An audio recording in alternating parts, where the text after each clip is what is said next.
The Doctor's disappeared, the TARDIS is dead, and Benny and Ace are thrown across time, one in Edwardian London and one 20,000 odd years in the future. While gruesome murders return to the streets of London's East End, Benny must find out how this connects to the shady New Dawn organisation in town, while Ace leads a revolution against the insect-like Charl, who keeps humans in their larder. But how will the TARDIS team not just reunite with each other, but reunite the TARDIS itself to its former glory?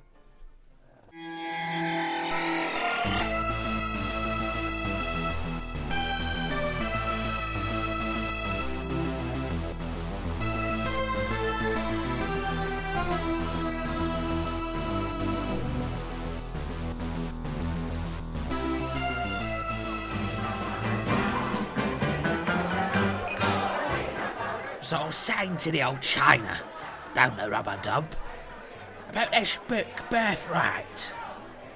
Proper pocket stuff, isn't it?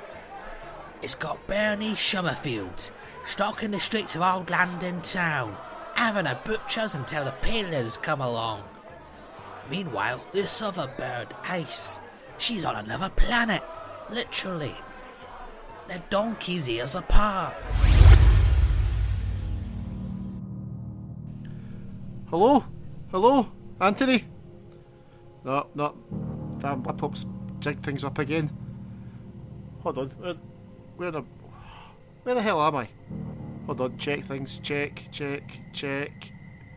Yeah, in the year 22,000 on the planet Anshakon, and the laptop's failed. Of course it's failed. It's always bloody failing. Still, on the plus side, it's let me read ahead for this book. I probably should have told Anthony I hadn't finished it yet, but there's time now. Birthright by Nigel Robinson. It's overall, it's quite a good book. Alasdair, you're back. What was happening there? Where were you? I have no idea, but it looked terrible. Possibly France.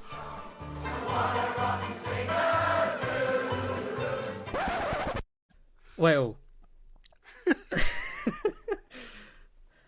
I had the weirdest thing. I was stuck in this pub in sometime, I don't know, Victorian times possibly, in London, and I was overtaken by the spirit of Cockneyism, and it was horrible. I didn't know what I was saying. I didn't know what half of those words meant, but I just remembered, I think I was talking about Birthright by Nigel Robinson. That does ring a very strong bell. I think I was doing the same, but in the year 22,000. No idea how I knew it was the year 22,000, but yeah, there we go. Well, I think, we best discuss that book then. Sounds like a plan.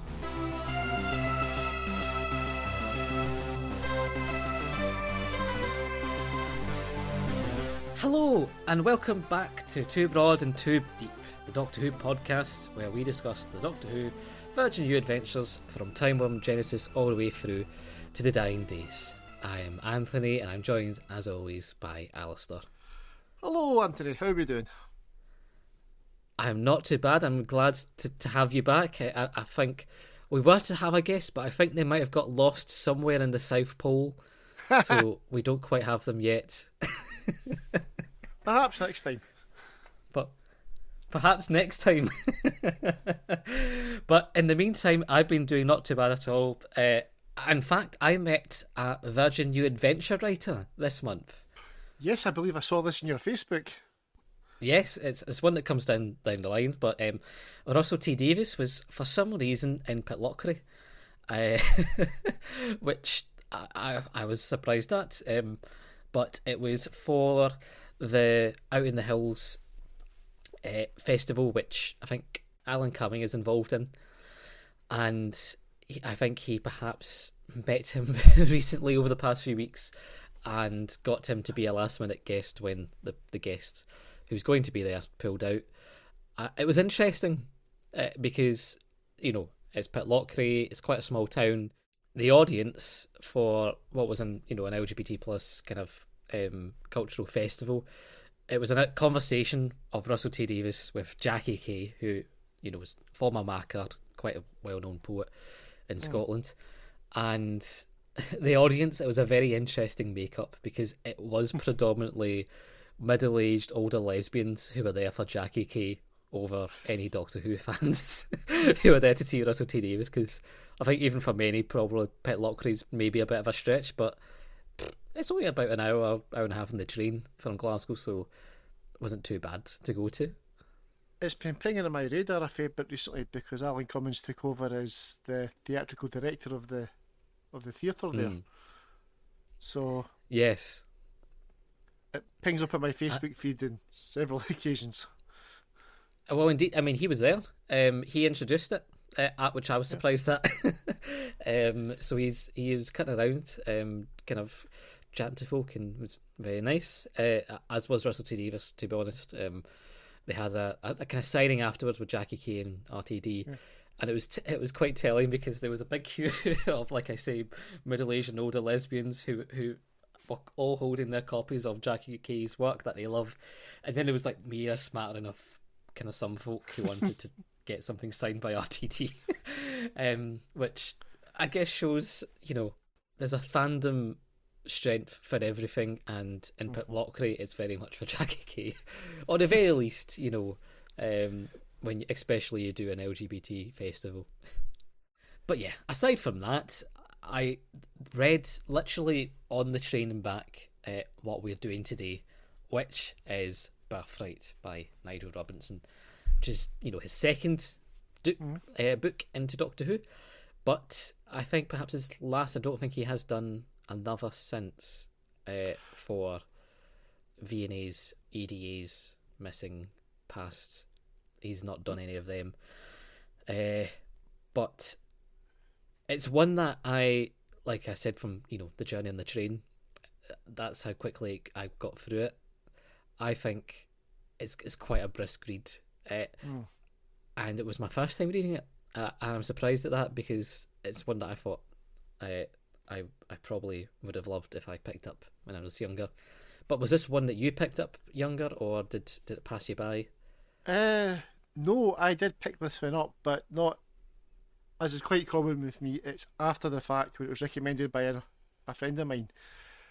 Birthright is, well, me in Alternate Doctors, and Moldwich is the Doctor. I don't care what anyone else says, that man is the Doctor. It's, in my head, he's played by Colin Baker as he is now. And well, though, yeah, I get that image quite a bit. Yeah. Because I know we're going like everywhere already, but like, have you listened to the Big Finish audio of Birthright adaptation for Benny Summerfield Adventures? No, I've got it. I bought it. I downloaded it, and then ignored it for the last 2 years. It is on my to listen list along with a whole bunch of other things. But I'm aware that Colin Baker's in that, but I think he's there as Misha, is that right? Rather than... Yeah, he's there as Poplove, but I had the same thing because I bought it there last week on CD, and when I saw the CD and I see Colin Baker there, I'm like, oh, there's someone who I'd think to be Moldwich in it, and I then open it up and start listening to it, and I'll get this out of the way right now. It is perhaps one of the shittiest accents that I have heard of any description of any dialect ever. Because he's genuinely trying to do a Scottish accent, I think, for the first half, Colin Baker, when he's meant to be Poplov doing a Russian sort of thing. Yeah, I'm remembering it's genuinely worth a listen. Yeah, I'm remembering this now. I started it and couldn't get past the accent.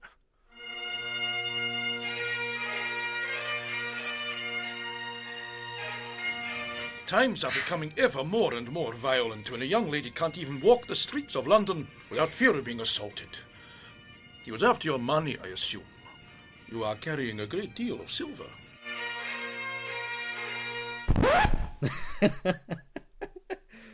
Oh, that's a shame.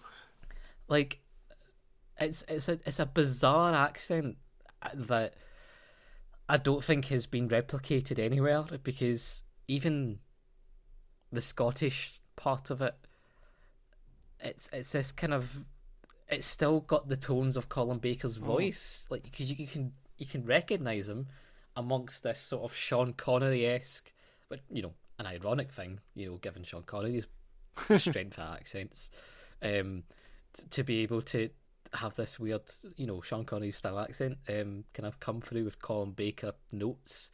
It was the most distracting thing I've ever listened to. Like, I can't tell you if it maintained a lot of the plot to the book or not, just because I just kept being entranced by Colin Baker, sounding like that butler guy in that Tom Holland film. What was that Tom Holland film that came out? Was it a year or two ago, based on that video game? In the trailer, he's like, he's in a plane or something, and a guy comes up and he's like, "You shouldn't be messing with the big boys, Ian, because you get a proper Scottish welcome." What is it, Uncharted or something like that? Was it Uncharted? That was it. That's what it was giving me throughout Birthright, was that sort of quality of a Scottish accent. To be fair, he's possibly been researching The Hunt for Red October and listened to Sean Connery do a Russian accent in that, which... It could be that. Do you know what, like, I mean, Sean Connery does a better Russian accent just with his normal accent than, what we get here, I guess. Because I don't know if, Hunt for Red October, it's came out by this point, I think. Oh. Yeah, it's a better fare than what we get in Birthright. Yeah, so it's of that kind of time. Maybe that was his origin, and he just forgot that it was like that Sean Connery is an actor, not an actual Russian man. But yeah. Anyway, so I've just distracted from that rabbit hole, but so yes, Maldwich as Colin Baker, I can very much see that image, and indeed, because that's what I thought it was from seeing that cover of the CD. And to be fair, he plays him quite grumpy, quite bitter, quite angry, and you can see Colin Baker absolutely playing into that. When you listen, we need this to get redone, and with Colin Baker as Maldwich, and just because all the way through it was him I was seeing. It was Now we'll get this out of the way, because me and alternate doctors. There's a thread out there that says this is the Merlin Doctor from Battlefield. It's not. I have done far too much reading in this subject, and I know I'm contradicting Paul Cornell, and I will very rarely even think to contradict Paul Cornell, but it doesn't line up. The Maldwich doesn't line up as the older version of the Merlin Doctor, and if you've read as much of the Merlin stuff as I have, and I've read far too much of it, in Excalibur of Mars, we have Benny see a hologram of the Merlin Doctor as an older man with a missing eye, and she recognises him much as Anselm does in Battlefield as, "Oh ho, it's you then, old man," whereas she didn't recognise Maldwich. So Maldwich is a different version of the Doctor. He is not Merlin, he is his own entity, and he's quite frankly fun because he's unashamedly out for himself. I feel quite strongly about this. I have read far too much about it. It's but no, it's simultaneously a Doctor-less story with a Doctor in it. Like, I guess I should explain about with Maldwich. Prevailing character throughout this book, who is someone who helps the main villain in this, and ultimately is doing so to try and gain the TARDIS within this. But just a question then about what you were saying there about Excalibur. Is it Excalibur of Mars? Yes. The Benny Summerfield story. Does that take place? Where does it take place in Benny's timeline? Because it could well be recognising after Birthright. Because technically, if we're doing it by no, you can't even do it by audios, because Maldwich isn't in the Benny Summerfield audio of Birthright. But yeah, is this a later story that takes place after her time with the Seventh Doctor, or? Yes, and they explicitly state that she recognises the Seventh Doctor within the Merlin Doctor. They don't. It's a guy called Jim Smith that wrote it, and he leaves no room for doubt. He recognises She recognises the Seventh Doctor in Merlin, and the fact that he's lost while still ginger means you can't be Mildwich with his grey hair. Although it's not unknown for the Doctor to regrow body parts, it's just they're not the same Doctor. They don't need to be the same Doctor. It's you're having to squint an awful lot to make them the same Doctor, and it's too much work. And I get we're talking about suspension of disbelief in a Doctor Who book, but here I am on this mountain ready to die for it. Well, yeah, if this is your first delve into our podcast, welcome.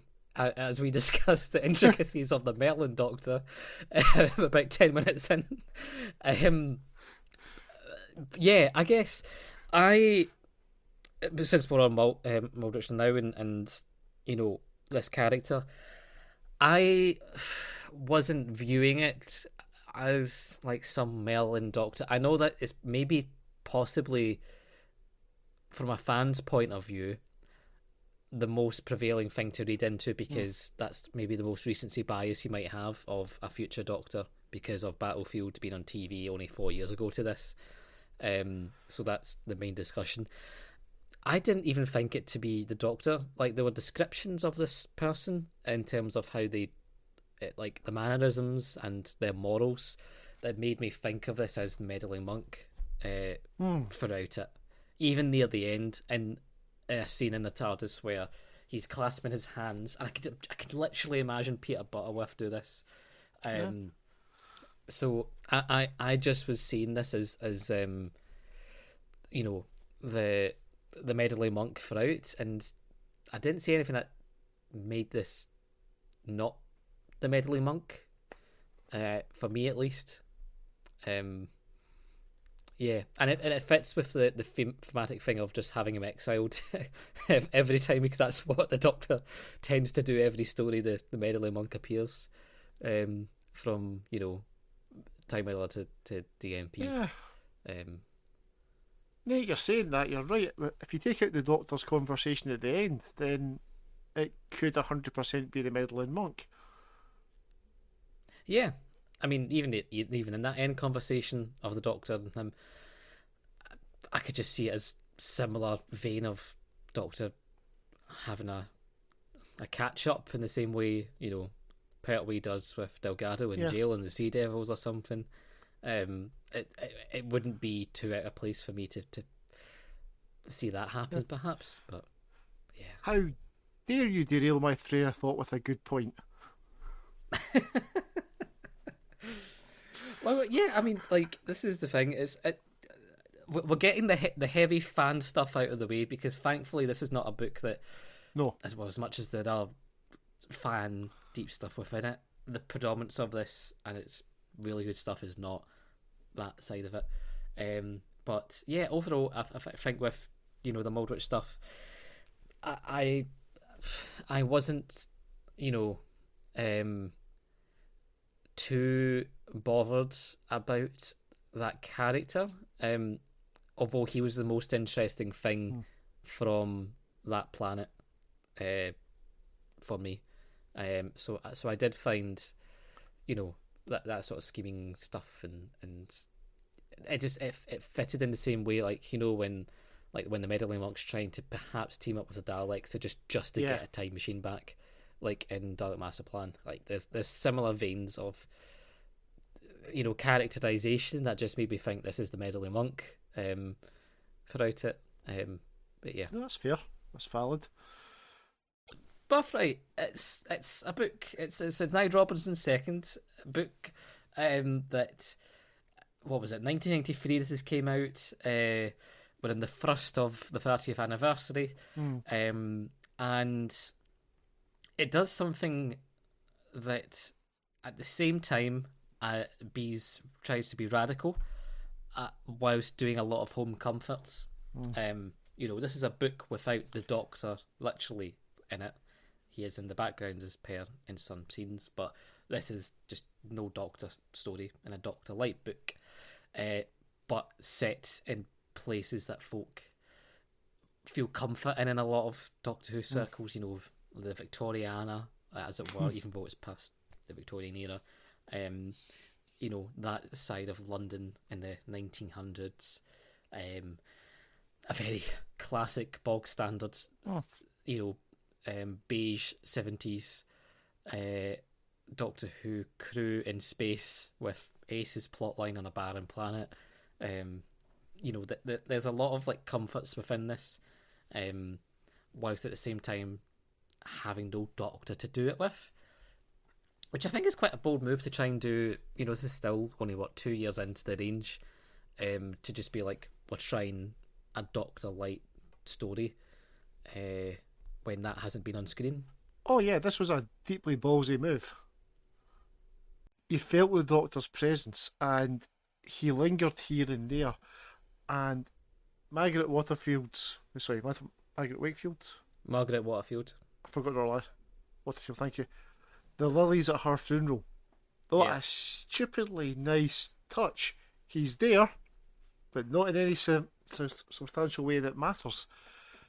Arguably, this guy did more with the Doctor without having the Doctor there than some people have done with several hundred pages of him. I'm going to be honest, I went into this book with a fear. I mean, I had read it before, but I wondered if I maybe misremembered how good it was, given it was Nigel Robinson again, and I hadn't really forgiven him for Time Worm Time Worm Apocalypse. But you're hard pressed to tell it's the same guy that's written both books. What an absolute step up in quality. Which makes you wonder, if you go on to write a third book, could we have been talking Paul Cornell level? Now, I know this is a thing folk do say. Naturally, I agree. Overall, this is a book I enjoy much, much, much more than Time Worm Apocalypse. That is not to say that Nigel Robinson's writing is markedly improved. It's what he has done that has improved, I think. He has a thing, and in fact, in interviews he talks about Tennant Sticks being, such a cornerstone of the writing that he enjoys from Doctor Who. Indeed, probably from being the target editor, he probably really enjoyed that. And I think that's maybe one of the places that he finds his solace in when he writes, because there's a thing he does which is it can be quite simplistic explanations within his writings of either dialogue or scenes setting, and in particular end of chapters, because the end of chapter will be something like little did they know that this would actually be very unsubtly setting up something that will happen, but as a sort of tale that you can easily catch because it's not been done in a subtle way. He does a lot of the times quite simplistic explanations, simplistic writing style, or sometimes simplistic dialogue that I think he also did in Time Worm Apocalypse. I think the best thing he did was, it was almost, by the accident of having to do this split and coming together and using a lot of home comforts, but then at the same time having no Doctor to do it with, and really making Benny shine as in a way that really has cemented to me her as my favourite character in this series by far. Yep. Well, this is the best Benny's been written since Love and War, and you can see why at the back of this book you can see why Bernice went on to become the star of the New Adventures. They must have thought it was a fairly safe bet just in the back of this, and you can't fault their logic. I still enjoyed the Ace stuff, but the strongest point was definitely the 1909 stuff with Benny. And you saw an awful lot of it coming. There was things in there that shouldn't have worked. Cell Block H, but in Victorian-esque London, should not have worked at all. Misha turning up every time Benny looked as if she was a wee bit stuck was maybe a little jarring after a while, but he was written quite charmingly, and I didn't mind him turning up so much. He was quite... And that's what I'll take. I will absolutely take characters who, in a slightly more simplistic way, just turn up for convenience sake and be nice and charming and helpful, over really bitter and toxic manipulators or haters of everyone around them that we sometimes see in a lot of the Virgin New Adventures. And to be honest, and indeed we do get and see that in the second half a bit with the Ace storyline, where Ace is just surrounded by just a really kind of weirdly toxic and odd group of survivors on a futuristic planet. And I think it tries to sum up the two elements of what the series, well, specifically what the Doctor is like, and Benny and the whimsy and the adventure and the pluckiness and the charmingness that we love, shining through from the old series in the Victoriana style plot for Benny, whilst the A stuff is really the harder, edgier, grittier, everyone hates each other sort of dynamics that sometimes people try to push for the boundary to be in the V&As, and ultimately them two coming together is the sort of mesh of that to be like, this is when what the series is a mix of these two ideas, and that's where it ought to be, which I thought was a nice metaphor of how you plot your characters in some way. But no, yeah, I'd agree. It was done really nicely. It was, yeah, no complaints here at all. It was, I mean, by the numbers, very much, like you said, very much by the numbers. There was no real surprises or rugs pulled, but it was fun. And that's kind of what we're here for. Oh, exactly. Like, I've never felt so relaxed and, at ease to continue reading one of these books, because I just felt like I am just enjoying myself being in this world with Benny in 1900s London. I just want to read more of this, and it's a pleasant feeling to want to read more of this, and perhaps subliminally then makes me think this, and this is where I then fall on perhaps some of the argument of the V&As, is that's what works and that's what people want out of the series, perhaps, because when we then cut to the Ace stuff on this future of planet, it's just a bit boring and frustrating, whilst the fun in Benny's side it's not just fun for fun's sake. It's not frolics and light-hearted stuff. It's still it can be quite gruesome, it can be quite perilous, and it can be something that's still quite edgy and a bit more adult. And this ties back to what we always say about the series is what the idea of adult is, because Bernice can encapsulate that. She is this more mature woman who she'll get round to solving the world after having a drink in the pub, and that sort of, but at the same time she'll take random like Russian man and street urchin of the 1900s with her to go out and investigate things together, and it's like, yeah, this is you just want that sort of plucky side of adventure that is missing with the series sometimes, when it goes into more of the latter stuff, like the Ace story of being hard and macho and wanting to go in and in spite of the people around you. It was Benny doing a really bad Cockney accent. It was just hilarious. It was brilliant and so in character. And just, I'll happily read this one again and again and again. It was fun. And quick. It didn't take too long to read it. It was, I think, maybe 2-3 sittings for me, tops.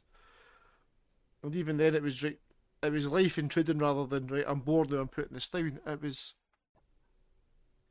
there's been some of the new ways, as we come up towards the conclusion, you can tell from the change of pace, we're in the last wee bit now.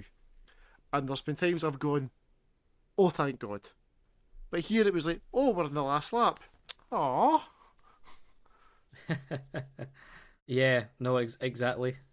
And yeah, it's basically kind of doing, especially with the Benny part, a lot of stuff that we we would be doing with Ace if she didn't disappear for 3 books, came back as a sort of space warrior. Because it's a lot of things of like questioning the Doctor and questioning whether he's really someone of good moral standing.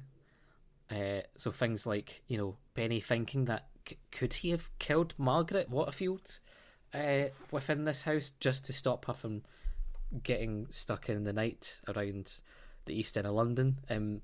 Like, she starts to have doubts about the moral integrity of the Doctor in this book in a way that we've seen with Ace in the past, but you just wouldn't do with Ace now in this book, because you're past that. Really, Ace is past that point, and it's why I really find this idea interesting that originally this book was written with the Doctor and Ace in Edwardian London and Benny stuck on the barren planet, because I genuinely do not see that level of muddledness from Ace about the Doctor's moral side, because she's used to that now.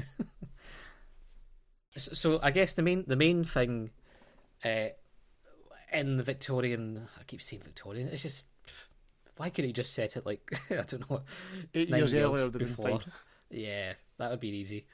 When we have this early 1900s storyline, and the villain of the piece in this era being, Khan, who runs the New Dawn and is trying to bring the child over to Earth because of obsession of the dominance of insects. I wasn't quite sure where it was going to go for a lot of it, because it felt quite, like Invasion of Dinosaur-y, where I thought they just wanted to reset the planet with the dominant species being insects or something like that. I wasn't quite sure what was going to land. But how did you find the plotting of Khan as a villain within this piece in particular? See, this is one bit where it did fall down for me slightly. They were trying maybe a bit too hard, and he was heavy in the continuity, like turning up in the outskirts of old stories and outskirts of Marco Polo, just at the end of the Highlanders. Highlanders. It's just, and they built him up to be this really, really powerful guy, but essentially he was being powered by space insects from the future. It's like, yep, really? That's what makes him the most powerful psychic ever? No, I'm not. Didn't entirely buy that. I did quite enjoy the TARDIS expelling him. That was. That felt like there was a real level of danger in there. Although the final solution essentially duplicated itself and killing the other half is like, what? It's like the opposite of the giggle. Yeah, it's. I kind of felt if we excised Khan, we wouldn't really have lost anything. Not much, and yeah, I get what he was to be. It felt like some form of like, and the same, like say even probably Talon's a lot when Chiang, just having that sort of character who's there to be this sort of powerful seeming figure that is plotting for a certain alien force within this time period. The issue I did have was perhaps this idea of him being 700 years old, and he originally being some boy from Scotland. That part I really didn't get. Was he's, I wrote it down, was it Ercildoune in 1270, which looking at Ercildoune used to be what's now called Elston, just outside of Galashiels, down on the borders. And this idea of him being this sort of stable boy that,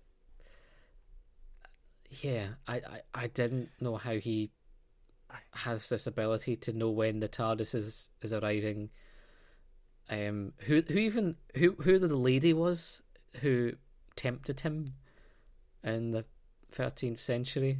Yeah, it was somehow meant to be the Queen of the Charrow, but I didn't quite get how that happened. It's if they just had him as a present day guy who'd been contacted by the Charrow and was facilitating their stuff for the sake of power, that would have worked just fine. Yeah, it just seemed like an unnecessary wrinkle. But Robinson did this last time in Apocalypse. He was putting in references almost for the sake of putting in references, and that's what the backstory felt like. And do you know what? If it meant that was contained to Khan's backstory and we could ignore it the rest of the time, maybe that's an acceptable loss. Because, I mean, granted there was other references here and there, but they felt fairly organic, like Victoria's auntie. The doctor, the anthropomorphic doctor as a spider chewing Adric's bones, on the other hand, was a bit... Oh, I'll get to that a bit, but I mean, like the futility of this idea of, Thomas or Khan just missing out on, seeing the TARDIS in Culloden, or for some reason being there with the Kublai Khan and Marco Polo. I didn't know why. I didn't know why they had him there. And the things about if he was chasing the TARDIS was muddled with the plot of Moldwitch wanting a TARDIS back, and I felt it just kind of muddled some of the intentions of these characters, because Khan wants the TARDIS to become the TARDIS, and Moldwitch just wants the TARDIS. There felt a little bit of muddledness with that for me, and could have been easier if it was just Moldwitch. I don't know, with a time ring or something like that, just trying to hop around and find it. Remember the time ring reference? You'll come back to regret that one. But given the timey-wimey nature of it, there was no reason they couldn't have had Moldwitch at both sides of it. Especially since he seems to be part of a time loop that doesn't make an awful lot of sense to me, in that he's deposited back to the start of his story a few thousand years before it starts. It's like, but if he does that, I get a wee noise in the back of my head when I start trying to work out paradoxes, and it kicked in big style with this one, so I just left it. It's like, he's back on the planet, just leave it there. That's how this ends. I mean, Khan, but talking about Khan, well, Khan wasn't the worst villain, but he felt needlessly convoluted. And his sidekick, that kind of evil Victorian pimp guy, Bellingham, did he feel like a walking caricature to you? I think a lot of folk did, and he very much did that to be that sort of like drunken aristocratic character you would love to hate in an episode of Poirot or something like that. Yeah, it's... But a lot of them were, and this is what I mean when I'm saying there's quite a simplistic style to what Robinson does to talk about, the villainy within this. I took a wee note about the New Dawn in particular, because Khan's meant to have this covert operation across the whole entire planet that's within his pocket, and wanting to see a new dawn, as it were. When Khan spoke, it was with a friendly and relaxed tone, and Rutherford breathed a heavy sigh of relief. What we are doing, my dear friend, is all for the higher purpose of the new dawn. And it just seems like, I don't know, like that is 30 pages in, and it's like you're setting out, like, yes, they have allegiances to the new dawn. They have this covert operation taking place. Like, we get it, but it sometimes feels like they are just setting out the dialogue to be like, why, yes, we are all doing this for the purpose of this, like, quite a few times, where it's people saying that to each other who would know that, and I get it, it's for our benefit, but they're not very subtle about it for a very secret organisation. No, and they felt kind of essentially powerless by the end of it. They didn't seem to be... Yeah. Well, I mean, I don't quite know what they are, what exactly they do out with Khan, because I mean, Khan being out of the picture, like, literally everyone and their aunt's pals seem to be New Dawn members within this book.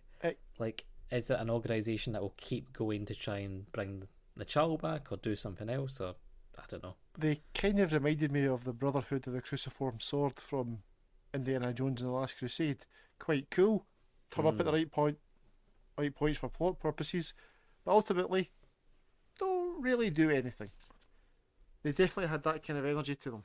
Like, if they were as, you know, as an iron grip as they seem to be having by deciding to have Benny put into a prison and go on trial, like, very quickly, the fact it can be undone so quickly as well by somehow Poplov getting a card from the Doctor to say, oh, by the way, I'm pals with the Prime Minister, can you bring him in? It's like, surely they would have covered that point as well or something. There was certain inefficiencies with this secret organisation kind of running through. They can't do that, they can't keep Benny hostage very well. Yeah. But as we've said, I mean, Khan wasn't that fleshed out. The Brotherhood weren't that much better, but it's not really them we're here for. And even the Charo, with their overly convoluted time hopping back and forward and living for thousands of years with great psychic abilities, we're not really here for them either. We're kind of here for Benny messing about in post-Victorian London. And yeah, I think that's enough for me. And I know some people complain about the level of manipulative Doctor there is in this book, but I'm here for that. I love the fact that he is seen in the shadows pulling strings without actually being there. Okay, there's flaws. We've definitely covered that there's flaws, but I still enjoyed this book. Even picking apart the New Dawn and Khan, and I struggle to view him as anything else other than Ricardo Montalban, but that's just a problem with me and Star Trek. We're not really here for that. We're here for hijinks. Hijinks ensued, and they were fun. Yeah. I mean, like, you know, I think Nigel Robertson just wanted to have scenes of big fog-filled streets with a Charl appearing within them, some women screaming, and then Benny hearing the scream in a pub going, whoa, what's happening there, and running out to the street. I think he just kept wanting to write things like that because he does it quite a bit, and I enjoy them. It's a very action-packed and really good scenes, and in terms of Benny's character and the front role she takes in commanding those scenes and commanding the situation, with everyone else bemused that there's a woman doing that. It's a really kind of strong narrative that I really did enjoy. The side that I think we've talked about writers not enjoying writing for the Doctor before in this, like John Peel in the Seventh Doctor and that. I think Nigel Robertson has a thing about Ace, and I don't think he likes Ace and what she's became within this, because ironically it's quite a nuanced new Ace in this, where she's cognizant that she is manipulating people to storm the Charl base to get something done. She's still very manipulative, even of the people around her. To a point that you're unsure if this is someone that you should ultimately trust as well. So, like, at one point, Ace drugs Benny to take the time not vortex manipulator, EVG, time vector generator. The time vector generator, which again, references from Nigel Robinson putting in something from the Whale in Space. The idea of Ace being the big manipulator within this is something that shows just how far away from what the Ace of the early New Adventures in the TV show is, and the fact there's only a few 40 pages of Ace compared to the multitude of Benny in this book, I think shows where the interest of Nigel Robinson is as well, and where he thinks it ought to be as well, because he doesn't quite know what to do with her apart from basically make her, like, if Benny is your doctor substitute, Ace is like the VNA doctor substitute, on steroids in some ways, and as if to showcase like what he wants separated and diluted, and what we ought to then focus on by how much he focuses on within the book. Now that I'm thinking about it, the Ace plot is essentially take me to your leader. Okay. It's the yeah.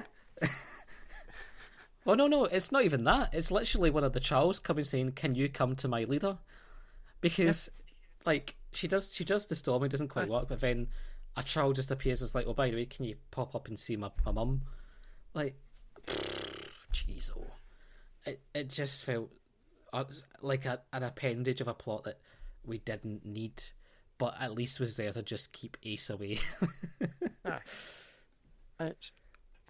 You're right. It felt like he was having more fun in post-Victorian London, and that's fine. It was the most of the book. It was grand. Yeah. Now, one part of the book I did not really, I just was kind of glazing through, was the end with yet another insertion into some sort of virtual reality of the TARDIS's psyche. Why do we keep doing this? What was in the waters in the 90s? Well, I was reading earlier on that Nigel Robinson wrote Apocalypse, then read Revelation and went, "Oh, that's what we're meant to be doing." And there's definite hints of Revelation in his journey into the TARDIS. And there's some nice ideas. Like the Dalek mutant representing the Doctor's mercy because he spared the Daleks in Scarrow. That was quite a nice idea. But it's like you're still riffing on what Cornell did. And I may never recover from the Doctor being represented by an anthropomorphic spider chewing in Adric's bones. And there's a sentence I never thought I'd say, and I've said it twice in this podcast. What the actual hell? It's... Yeah, like... It just felt so unneeded. It ties back into what we were saying about referencing things that were from the old series, sometimes for the sake of it. I mean, do you need to hear about the charred? But you know that meme that happened when it was, I don't know, 15, 20 years ago about, the charred remains of Uncle Owen in Star Wars. I was like, you can buy your own kennel figure of the charred remains of Uncle Owen, and someone like photoshopped their own figure of it. I'm just like, this is someone just wanting to talk about let's remind each other Adric's dead. Let's keep that joy in our heart by writing about it every time we have a chance. It was bizarre. I think, does it throw in Katerina as well in that section? Yeah. I think there's a reference to her. And I'm just like, she was not a companion anyway, but... No, and there's a few references to a few of the NA casualties. Yeah. In general, that section, it also just didn't do anything for the plot. Like, there was nothing advanced. It was just like Benny having a time to arse around the TARDIS psyche, for Robinson to try to do some sort of metaphorical imagery, similar to what Cornell did in Revelation. Don't think it landed. And there's a few things I think he nicked from that time of Time Worm, by not just the psyche stuff, but the idea of the possession of the TARDIS from Khan. I think, like, similar to what the Time Worm did. And even the ideas about the absorption of the energy, like when Khan's like taking it all in, which, I think at the time in Transit we talked about how Parting of the Ways knocked it off as well in the new series, but someone already did that only about a year later, after reading Transit. So yeah, it felt the ending was the weakest point for me. In terms of the Charl getting absorbed into the TARDIS or something. Is that what happened? Yeah. It was bad when Khan did it, but it's okay for the entire civilization to be caught. And it's all, I could transport them to an empty world. Are they still there? An alternative Earth. But I won't. Here's the perfect solution. But we're not going to do that. Do we ever transport the Charl to another planet in the future VNAs? Is it just done? Are they still there? No, they deal with it down the line, but it's... Oh. You're not going to be happy. They'll be there with... I was hoping they were still there with, like, you know... That's actually how Russell T Davies should have resolved season 1 of his new series of Doctor Who, is that Sutek has been grabbing onto that TARDIS for so long, but then out come the Charl bursting out of the TARDIS going, "Wait, what's happening here?" And they all just munching him or something. I would 100% have taken that over what we actually got. Oh, exactly. Like they'll pick and choose from the Virgin New Adventures when they feel like it, but not when it matters. Like making sure you don't have a dog's dinner of an ending, as it were. The end of this book ended up in the Day of the Doctor. 2 doctors talking. One's possibly a future version, and they go, "Who knows?" I could practically see Baldrich hitting his nose like Tom Baker. It's like they've lifted that verbatim. True. And I'm okay with that. Very much so. In case anyone that wrote it is listening, it's like, yeah, that's fine. But a direct lift, an absolute direct lift. It's... Yeah, that's probably one of the few points that was making me think it might have been a future Doctor, but it was making me think of that with the foreknowledge of future TV. Yes. But at the time, if I had read that before Day of the Doctor, I would probably just not have thought of it in that way. My own admission, my name is Alasdair and I've got an alternate Doctor problem. We are aware of this. And I just need anyone that might be the Doctor to be the Doctor. Yeah, there's a podcast in itself there, put away. We can go down some serious rabbit holes with this stuff. I mean, if we're casting Poplove being Colin Baker, then why can't he be an alternate Doctor all along in the Big Finish audio? And it goes further than that again, because we get he's in the cover of Happy Endings, and he's wearing red robes. Now, in the BBC 60th anniversary, what was Colin Baker wearing when he turned up? Yeah, that could well be a Colin Baker in his Edge of the whatever Jodie Whittaker's mind was in. Yeah, I could see that. So, keep me away from these rabbit holes, Anthony. You know I'm going to go down them at full tilt. It's dangerous. Well, I can pull you back from the edge, as it were, with a recurring theme that we have that I just keep bringing up, and that's the writing of Ace in a gratuitous way. There, unfortunately, is an example of this once again in the Virgin New Adventure Birthright, where a police officer sees Ace arrive in Edwardian London in her Space Ace suit, and the officer is offering her a coat because it's quite a bad night in old London town. And it says this: "If I may say so, miss, you're hardly dressed for this kind of weather," Hawkins said, trying, unsuccessfully, to ignore Ace's taut, firm thighs and her pert breasts. Why can't we escape this sexualization of Ace? I don't know.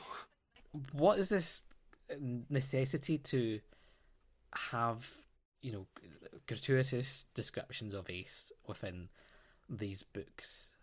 Is it perhaps Peter Darvill Evans suggesting this because it's a recurring theme in this age of the books, is certain descriptions of Ace like this? It's it puzzles me because when you look at all the Doctor's companions from the classic era, Ace is arguably the least sexualized out of all of them. She's never wearing anything overly feminine. She's never wearing anything too revealing or tight. She's pretty non-existent as a sexual entity, which makes her sexualization in the books all the more disturbing. Because Yep. I don't get it. No harm to Sophie Aldred, but I don't get it. I don't. Oh, it's no harm to her in any way. It's not. I just in general would not. I don't think anyone would want to be assuming like Ace to be a a sexualized character in a lot of this book, or in a lot of this the Doctor Who range in general, because it's not what they aim to see within Doctor Who. Really, it seems like a way of, when we talk about the nostalgia of putting references in for nostalgia's sake, sometimes I sometimes don't know if they're doing it as a nostalgic, or the companions sometimes were cast for the dads or things like that they used to say about companions in the 70s or whatever, or the 60s even, and they feel a necessity to sexualize companions in a way, and I'm like, this is not a staple, and it should not be a staple of Doctor Who. You do not need to do it. I know Peter Darrell Evans is editorializing another range that would very much enjoy such writing, but we should not be having that cross pollination within this range that he's editing. No, could not agree more, and it doesn't happen to Benny either, which is, unless you count her being felt up in this, well, also was held captive in this book, but by and large, it happens to Ace all the time, and people went, oh, and there's Benny. Yeah. It does kind of feel Ace and Sophie Aldred specific, and that just makes it more uncomfortable for me. Yeah. And I don't know, because you might know more at the time, within the early 90s, but at least probably pre-TV movie, within perhaps fandom or within the general perception within Doctor Who, how is Sophie Aldred and Ace viewed in a general sense, outside of the Virgin U adventures, like just as a character writ large within the Doctor Who world, and as an actress? Was there things that just, there were so many overtly horny Doctor Who fans at the time doing stuff like this, on talking like this, or not that I was aware of. I mean, I heard bits and pieces about Sophie Aldred played the character too simply and trying too hard to be down with the kids, like hello fellow kids type stuff, but there was also a contingent that were quite happy to get someone who's reasonably realistic and grounded after having Mel. Yeah. But I never heard. No, there was never. I certainly never encountered any overly sexualisation of her, or God, blimey, I fancy her. It was just. Yeah. I mean, granted, I was 11 when the series came off the. Was I 11? Yeah, I was 11 when it came off the air, so I possibly wasn't thinking that way, and the people I was hanging about with weren't thinking that way, but there was no. It seems to be in any particular thing, and I do not care for it. Yeah, no, me either. I just, it feels like a level of reductionism of a character, because, like you say, and like we say about Benny, isn't something that happens to her. Is something you don't need to do with Doctor Who companions, just because, women, like, yeah. But it's a frustration. But even the new series that's romanticised some of the companions has done it without perving on them. Yeah. There's... sometimes. For the most part. When you don't have Stephen Moffat writing your script.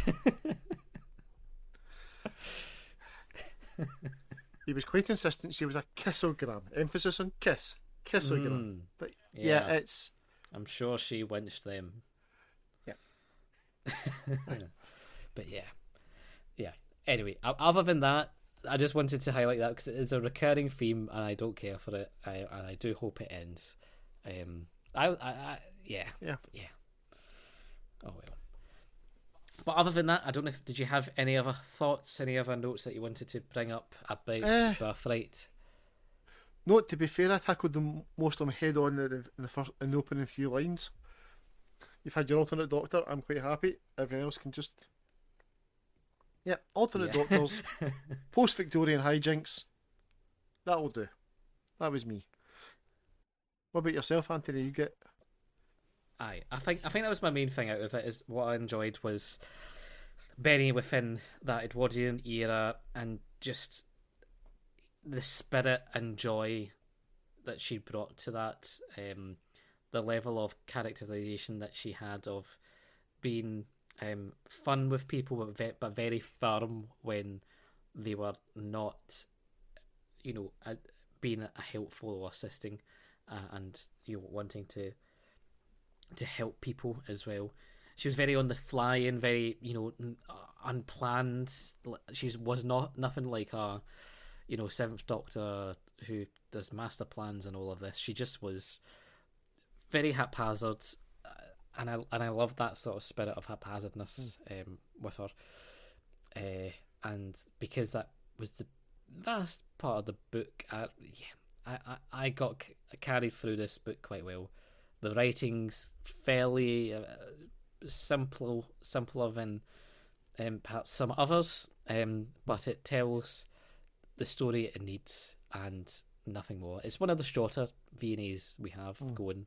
It's only about 215 pages, and it didn't feel like a slog in any way. So, I would very much recommend this. It's not got too many references in its way. That makes it hard to read or to follow, and if there are any, they kind of explain them a wee bit if you do need them. So yeah, I think I would probably recommend this as a ironically with no barely any Doctor in it. If you want to know, if you've never touched the V&As as a Doctor Who fan, but you want to know, say, about Benny and feel that comfort of a Doctor Who setting, this probably is the perfect story to go to get a capsule into Benny Summerfield in particular, I would say. Yeah, I would. Yeah, I agree with that totally. Grand. And so I think we'll move on to the comments that we got from the listeners. And I think I'll kick off first just with some folk that we have on Facebook and Blue Sky. First, we have Alan McWan, who says, I remember thinking it was one of the better ones, but don't ask me to tell you a single thing about the story. Which is fair enough, Alan. It was 30 years ago. Jason Miller, who was on last episode, says this was a revelation in 1993 after the relatively disappointing Time Worm apocalypse. Well pieced with intriguing hints about the Doctor and showed that a Doctor-like story could work. Which, I think is an important point to highlight, because this was a new thing, doing Doctor-like stories. It was not. Yeah. I'm struggling to think of many within the classic series that weren't just Hartnell's on a holiday for a week. Really, it was just not really a done thing. So yeah, definitely. Dave Kitchen says, very good book. Easily in the top third of New Adventures. Benny's adventure in London, the highlight, but some good moments for Ace's plot also. The Charl are one of the New Adventures' more interesting races. Maldwich interesting. Maldwich is uninteresting. Sadly, the end part of the book, it all goes a bit wrong though. That is a point I did want to raise. I did forget about was the Charl themselves, because they keep repeating throughout this, and this I did actually quite like about their characterization, is that they are an understanding race. They're one that respects and dignifies life. But they're an organisation, a race that has such a rich history, such a rich culture, and have gave so much to culture. I think they've got like half of the universe's wonders or something like this, it says. so they deserve to live over these barbaric humans who they're just food for. They're just cattle. They see nothing more as. And I find that's quite an interesting, comparison of a race that deems themselves superior to other races, and their desire to continue to live over the continuation of others to live. I thought was quite an interesting comparator. Yeah. As well within the book. I don't know if at the time there had been for Nigel Robinson to pull from in terms of like if there was allegories that he wanted to pull from there, but I thought it was quite a good allegory to pull from about that sort of superiority of a race that wants to ultimately continue at the expense of other races, because of their built-in feeling of superiority through their culture and history. So that was who we had firstly on Blue Sky. I think we had some more, Alasdair, Yep. that you might have. First up, we've got Jonathan with when the new adventure started levelling up. Just at the edge of too much fanwank, but it is great to finally have some time to really explore Benny, a new ace. Hector Keating gives us loved it, intriguing exploration of the companions' independencies. The planet Sicarians are a bit weak bar Maldwich, but this paves the way towards doctorless new adventures 4 years ahead. Alex Wilcox is great cover, great atmosphere. Birthright seemed at the time to be trying slightly too hard to be like a new adventure, yet now seems more like New Who reaching back from the future. Double banking Dr. Light and companion holiday stories. Maldwich calling the Charrow the noblest species of the galaxy and creators of half the wonders of the universe sounds like the Doctor goggling brilliant and praising the ability of yet another race that murders loads of people. Or is this sending that up, or is he just buttering them up?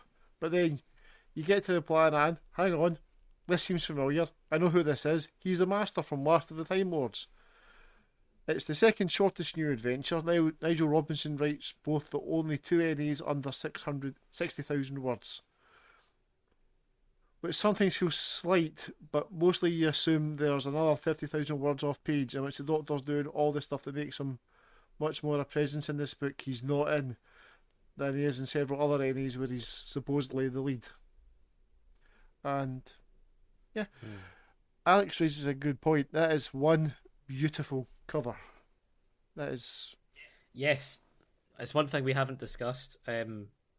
Genuinely, it is so well composed. I think it's Peter Elson again, who keeps delivering really nice covers. It's I think he's my favourite artist. Yeah. For book covers for Doctor Who, to be honest. Yep, I would. Like, yeah, that's fair. Gonna give you that one. Yeah, I mean the way the TARDIS, for example, on the cover, it's not quite like an 80s TARDIS. It's a bit chunkier on the roof, and how it's sitting banked into the the banks of the Thames and such, and there's the mist by Westminster in the background. It really has a nice atmosphere to it, and I really do like that. I cover. don't know what it is. A lot of the artists seem to have trouble with the top of the TARDIS. Just getting the angles quite right seems to be. Yeah, I mean, looking at it as well, though, I guess there's another issue in that it seems to be that there's two signs, on the door. Looking at it at closer detail, but yeah, it's quite smoothed in that roof, but honestly, as a sort of almost silhouette within the background, because you might as well could have had that in the darkness just somewhere. I'm totally fine with the cover, and the shower on the cover with its cloak, and it's quite a lovely atmospheric cover. That it's so good they use it twice by reusing it on the audio, surrounded by a time ring that they use within. It also turned up in the Leaky Bible, which was the proposed new series with Paul McGann, and it was used as a stand-in for the Wyrn from Ark in Space. So it's the gift that keeps on giving, and it's hard to begrudge them reusing the image because it's beautiful. No, definitely, it's very nice indeed. Now, over on Instagram, we had Ian Christensen illustration saying that, as you can imagine, as an illustration person, has an opinion about the cover. So, the cover. In my opinion, this is the best in the whole range. Possibly this is due to the lack of a human figure, but there's been a few good ones with human figures, like Sky Pirates. What makes this one special is the combination of elements, the lighting, the subject in the background. It's just beautiful. Yeah, totally agree. The book itself, possibly my favourite one so far. My feelings are that this is a flawed work in some ways. Certain jarring references come to mind, but there are certain inherent strengths which can't be denied. And I think some of the references are warranted. The themes of the book are how an affluent class create an unjust system which makes a section of society incapable of upward momentum, only for the affluent class to blame then. The setting is also one which is after my own heart, being one which is wonderfully seedy and dingy. Anyway, I could go on about this all day. It's short, it's sweet, it's Birthright, baby. It's a very good reading, and indeed, actually, about the themes about an affluent class creating an unjust system, which creates a section of society incapable of upward momentum. I guess that's an interesting thought about what is perhaps, what the new dawn is, but also like what the Charl inherently, like I was saying earlier, about them wanting to be this superior race that ultimately do not want another race being of equal superiority to them, say with humans, and just treating them as cattle that they feed upon. Which, it's got some good themes within it. Finally, I have Who Says? A short and sweet new adventure that reads like a Target novel. Indeed, the beautifully atmospheric cover feels reminiscent of Target, something like the artwork for Horror Fang Rock. Benny's section stranded in an Edwardian London during a spate of gruesome murders that recalls the work of Jack the Ripper, but are in fact the work of an alien invader, gracing the front cover, is wonderfully atmospheric, and Benny is on great form. Likewise, the section with Ace, stranded on the planet Anticon, I still can't pronounce that, uniting a band of human gorillas to fight the same foe, is well done, with Ace feeling more similar to her TV iteration than Robinson's contemporaries would have her. I really enjoy Moldwitch 2 and don't feel the absence of the Doctor too much, as his fingerprints are all over the plot. Flaws? The cyberpunk finale and the grisly return of Adric and Katerina were starting to get repetitive at this point. I should add, when I picked this up as a 13-year-old, on its release, I gave up on it because the Doctor wasn't in it. I didn't see the point of a Doctor Who novel without the Doctor. Very much agree. The atmosphere about Jack the Ripper and Spring Hill Jack and all of this. It was a nice, easy to read into the story with that setting and characters like Benny jumping to act in it. So, thank you everyone who commented on these books. I do hope that we do see a continuation of Benny being this strong in the future, because that's something I really did enjoy. Oh yeah, from this book. Yeah, definitely. So thank you everyone for commenting. Thank you, Alasdair, as always. It's a pleasure to talk to you on these wonderful books whenever they pop up. It's always fun. Yep. Thank you for having me again. And we'll hope to hear from you all soon. Thanks for listening to another episode of Too Broad and Too Deep. You can get in touch with us on social media at Too Broad Too Deep Pod, that's with the number 2, on Blue Sky, Twitter and Instagram. You can also contact our Facebook page, Doctor Who, Too Broad and Too Deep Podcast, and that's with the word 2. Or you can email us at twobroad2deeppod@gmail.com, and that's also with the word TOO. Hope to hear from you soon.